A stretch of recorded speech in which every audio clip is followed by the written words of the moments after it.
Hello, everybody, and welcome. Laigha here. I am the Accessible Media Maven. On this channel, we talk about chronic illness, disability, and because you guys like it so much, Reddit. And today is definitely a day where we're going to talk about mental health and mental illness. This past week, I have been getting so much done. I recorded and edited multiple YouTube videos. I designed a Notion template. I cooked without pain for several days in a row.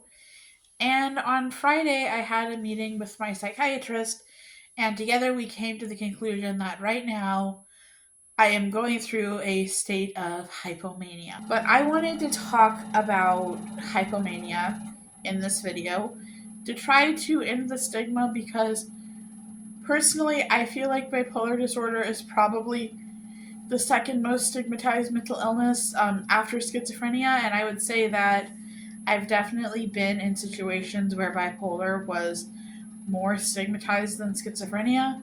That's not to say that in general it's more stigmatized, but in specific situations, I've heard schizophrenia talked about in a more positive light than bipolar disorder, so I thought that it was really important that I make this video and talk about bipolar disorder and specifically what it's like to be manic because we use manic a lot in colloquial conversation, but we don't really talk about what it actually is. Fun fact, I tried to film this video yesterday on Sunday, and I literally, my thoughts were flying around my head so quickly that I could not record this video. And eventually I had to stop and make an outline. So, yeah, that's the thing. Apparently, when I am manic, I can no longer just talk off the cuff. I have to have an outline. So, what is mania?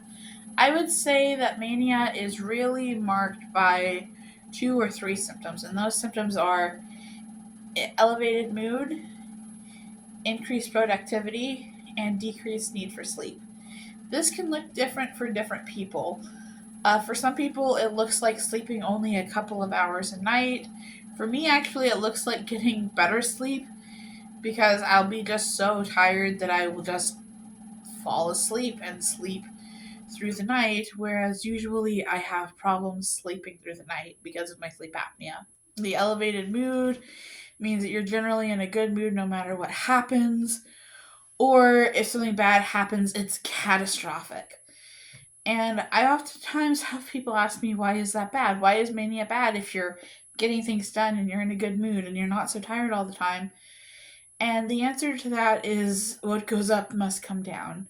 I kind of touched on it already, but along with the getting things done and the energy comes stress, anxiety, spiraling out of control, making commitments that you can't really keep, and all of the things. And it's really a stressful time to be manic, and I don't think that people see that, and certainly whenever I try to explain it to people, they don't get it.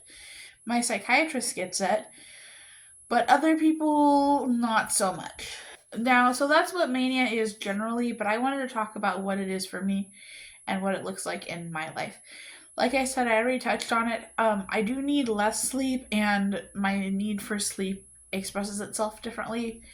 So oftentimes what it'll be for me is that I will do some great feat, like do 10 loads of laundry because I consider 10 washer loads of laundry because I have, where I live, 2 washers is 1 dryer load. But so I'll do like 10 loads of laundry and then I'll pass out and sleep for like 2 hours. Or I'll get up and I'll exercise for 30 minutes and then I'll fall asleep for 15 minutes. And it's kind of like in between, though, I don't need sleep. In between, I'm like, oh my goodness, I have all this energy, I can do all these things, and then I just kind of lose it all at once and go to sleep and then get up and I'm ready to go. I'm moving and shaking again. The next symptom that's really not problematic for me, but it's a problem when I realize that's going on, is that I have severe decrease in physical symptoms, most notably pain and nausea. So usually when I'm manic, I can eat a lot better. And it's not just that I'm eating better, it's that I'm always wanting to eat. I can eat big, like, and this is a thing that is different than normal mania. So normally mania, you don't want to eat, and depression, all you want to do is eat. But for me, when I'm manic, kind of at either end of the spectrum, I want to eat. And now, if you've watched my Life with Eating Disorders video, you know that when I am manic, that I go into an ED state. And basically, what happens in that ED state is that I don't want to eat, but I'm always hungry. So I feel this like torturous of like, oh my goodness, I'm starving, but also I can't eat anything because if I eat anything, I'm going to gain weight or I'm going to stop losing weight. And so it's just really, really almost absurd to try to explain. Like, I eat less when I'm not manic. I eat less when I'm not depressed. When I'm just having a normal mood, I don't hardly eat anything. I frequently will just do like I did yesterday, where I didn't have a snack because I was just like, too busy talking. And the only reason I even ate was because I was like, man, if I don't eat, this meal is going to go bad. My stomach symptoms, along with that, I think decrease. I'm less nauseous. I don't vomit. I I still like I get hungry, and I don't usually get hungry. I don't really like my food noise is all mental. It's not physical. But whenever I am manic, I think I have physical food noise and I want to eat. Two other symptoms that I think are pretty important is number one, an obsession with cleanliness. And while I have debated whether or not I have OCD, you can watch my self-diagnosis video and see why I don't self-diagnose with mental health conditions. But I definitely noticed that I want to be clean, that I want all of my space to be neat and tidy and organized. And I'm not just talking picking things up from the floor, I'm talking about like massive cleaning sprees that take hours. I used to literally rearrange my room when I was manic. And I would be like, oh, look, I did this, so now I have a TV and I can watch TV. Or, oh, look, I did this, so now my computer desk works better. I have this major increase in creativity.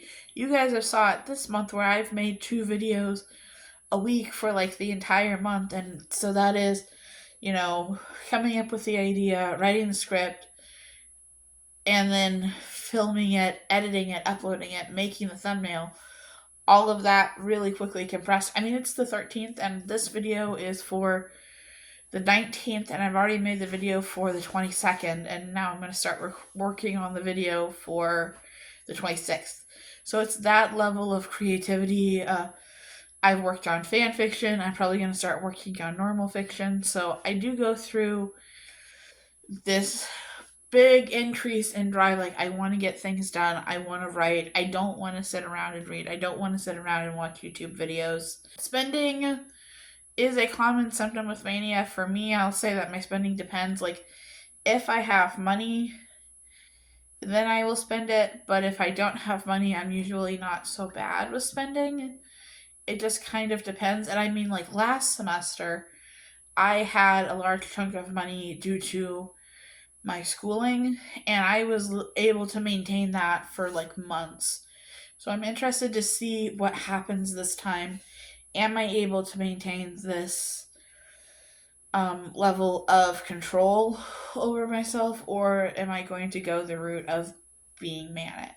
This time, I will say there has been some changes. Number one, the excessive eating really hasn't happened. I've been a little bit more hungry than normal, but not like ordering massive orders and eating them all at once like I've done before. Not like going to restaurants and ordering like an appetizer and a side and eating it all there. An appetizer and an entree and eating it all there, sorry. Um there's also been a significant decrease in pain. Like I said, I was able to cook 2 nights in a row, which is like impossible for me with the pain. The big difference though is that I haven't really had a weight obsession. I a little bit want to go on Ozempic, but wanting to go on Ozempic is tempered largely by the fact that I don't think that my doctor will let me go on Ozempic because of the gastroparesis. It's counterindicated, and like I've talked about in the Ozempic video, It's frustrating because I think that I am the target audience for Ozempic because I have type 2 diabetes that's not well controlled with other medications.